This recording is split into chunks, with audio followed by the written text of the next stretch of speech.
The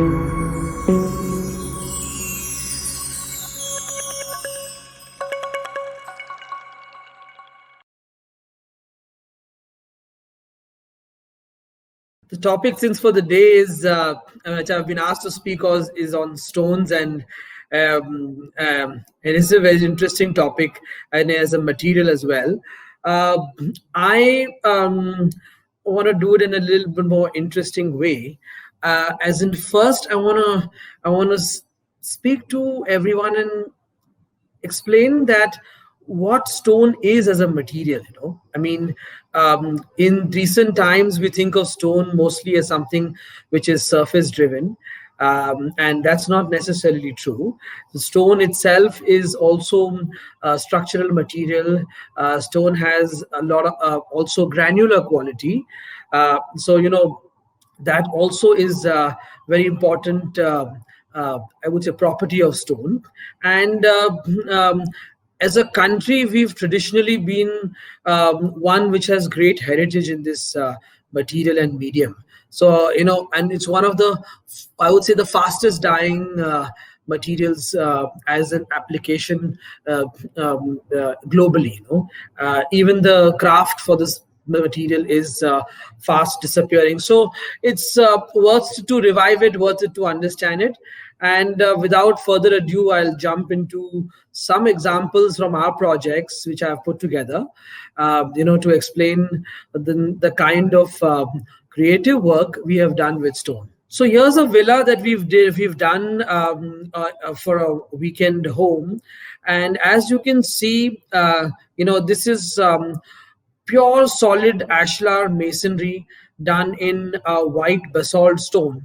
It is solid stone, the construction, and a lot of the stone was mined in Karnataka and brought to the site here in Maharashtra. So it is a local stone, local as in from our regional states. And as you can see, it has been used in various configurations of masonry. There is the random rubble course in the front, and there is on the background you can see that there is a square course masonry. So this is an example of stone being used, and I'll present you some more slides as masonry units. Here you have the same elevation, and you can see a more close-up view of the same. And this is very interesting because a lot of the stone rustication, as it is called, for the surfacing, has been done by handcrafted tools. So there were a lot of local workmen involved in this process, and that's one of the few things that I think India allows you to do even now as opposed to other countries. Another slide for the same. And this is the another very interesting thought, where you can see granular stone as gravel which laid on the floor. It's the same stone that's used for the steps and for those columns that you see there. And it's the crushed stone which has been derived from all the wastage that we've used. And those columns that you see there are not cladding, they are structural columns. They are solid stone columns, so they support the entire flat roof on the top with the cornice. And this is a great example of how stone is still used as a structural material to support architecture. And this was done, of course, with a Tuscan villa intent. I'll take you to the courtyard of this project. There's another example of, you can see how stone has been used in the floor, and this is quite a common approach of using random patterns on the floor. But what's unique is that the grout in that stone is also composed of granular stone itself. So it's like a stone grout in a stone flooring.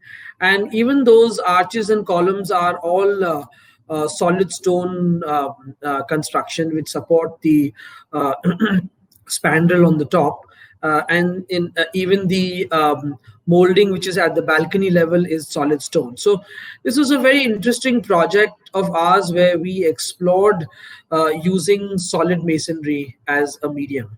Another picture which explains to you from this lovely veranda that how this cloister was developed. And this is also, by the way, a staircase in that project. And this is used on the concept of a modern palm leaf, and those steps that you see were actually made of solid 3-inch stone blocks, you know. So here's a modern application in this project of stone and using as solid elements, you know. And you know, that's the thing about stone, that it's a material which is can be its own structure and its own finish.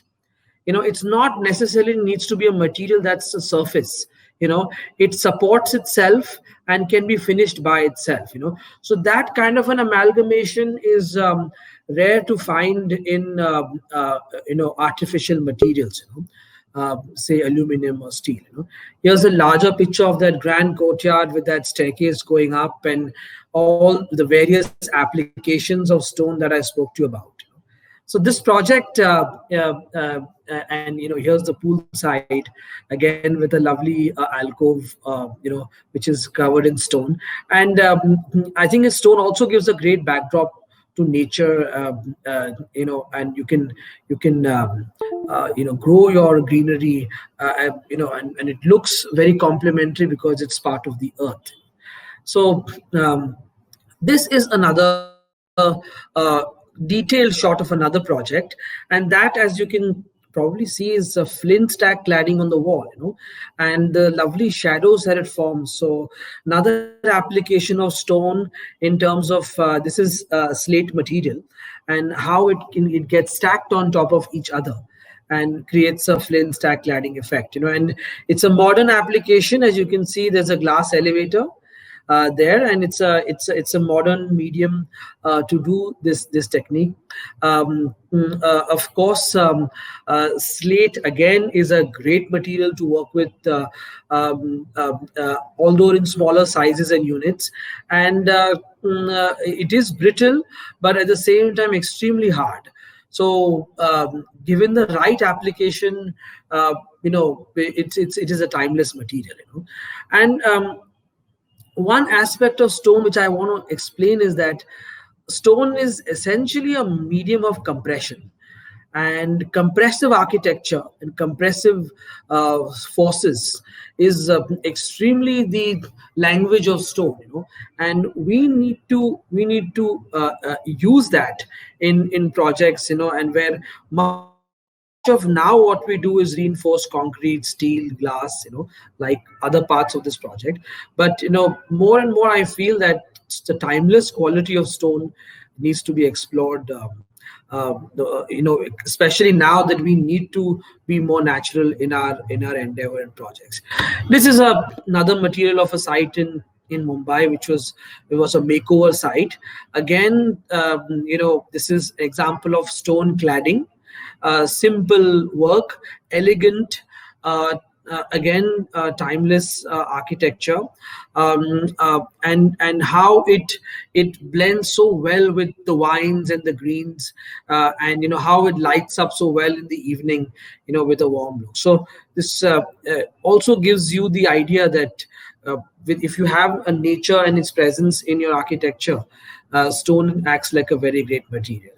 Here is a very fun idea that we did, which was we took the river pebbles, you know, large size ones, you know, and actually created a continuous outdoor alfresco cooking area for a project, you know, and we just clad this whole place in this beautiful pebble work, and you can see that how well it blends with that monstera plant that you can see in the image, and at the same time it's been detailed with a little warm wood and gives you the modern look and feel as well. So you know, just to explain so many applications of stone.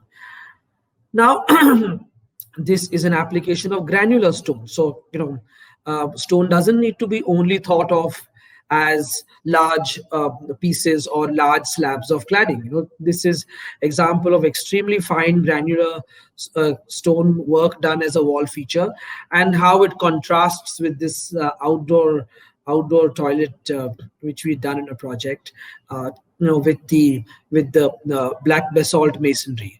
So again, you can even use stone as a medium of plaster, and this becomes also very unique and a permanent material.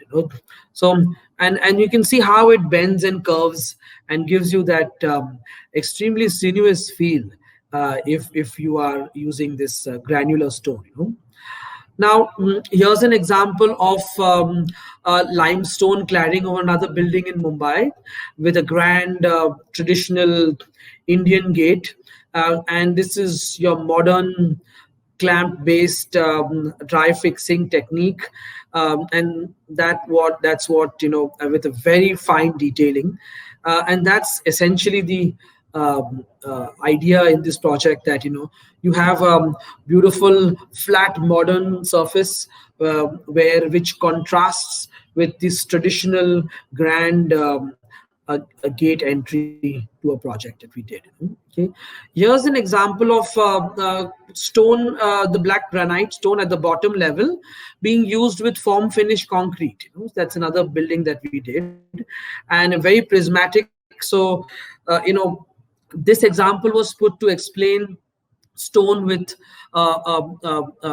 form finish, concrete finish, how it contrasts with each other. So the black acts almost like a base to float the concrete on. So you can even use stone and understand stone as a contrasting element. Another project where stone has been used again very naturally, and with wood as the contrasting material. So here we did a gray stone and wood. And now I'd like to take you to more to the engineered side of stone. As we know that companies like CMC are making great strides in innovation in stone, and this, for example, is stone tops for an office project, where instead of using your regular laminate or tops, and wood veneers, we've used stone in this project. And as you can see, it finishes very well. It's an all-weather surface. It works extremely well for all kinds of applications. And I think it's time that we look at engineered stone also as a finished material for interiors. So that's an example of this. Another example of what I said: very clean workstation spaces, extremely light sections. As you can see that you can control the material so beautifully well to create a very blended look. Then this is another example of pebble work in stone. We know this from centuries old, that this is a technique in stone that's been used very often. And here we did it, as you can see, as a checker floor, but then we did it with the pebble work. And you can see it's a mix of modern detailing with some traditional elements as well. So this is another great application of how you can visualize stone. Not necessarily stone has to always be on the wall, or as a flooring on the floor. It can also be done in granular form. Okay, this is an application of an engineered stone which has been developed by Kalinga, and it's a beautiful location. It's a rooftop, and you can see the night sky. And the idea was that we used this for an outdoor alfresco dining table, where you could look at the sky, and then you could have all these flakes which light up from below the table. And there's a magical experience, by the way, when you have dinner here. So another application of engineered stone. So that also, I feel I would encourage people to look at technology and stone and what it can do when you mix together. This is another application of an interesting use of the ubiquitous Traventino. So here what we did was we sliced the Traventino to a extremely thin sectional profile, and it naturally the pores and the openings of the Traventino allowed light to pass through, and we lit that, and the whole process of slicing stone to a thin veneer and then cladding it and then lighting it, created this magical effect, and it is so natural that the light, you cannot control how it comes and where it comes from. So again, another use of properties of stone. And yes, that's it.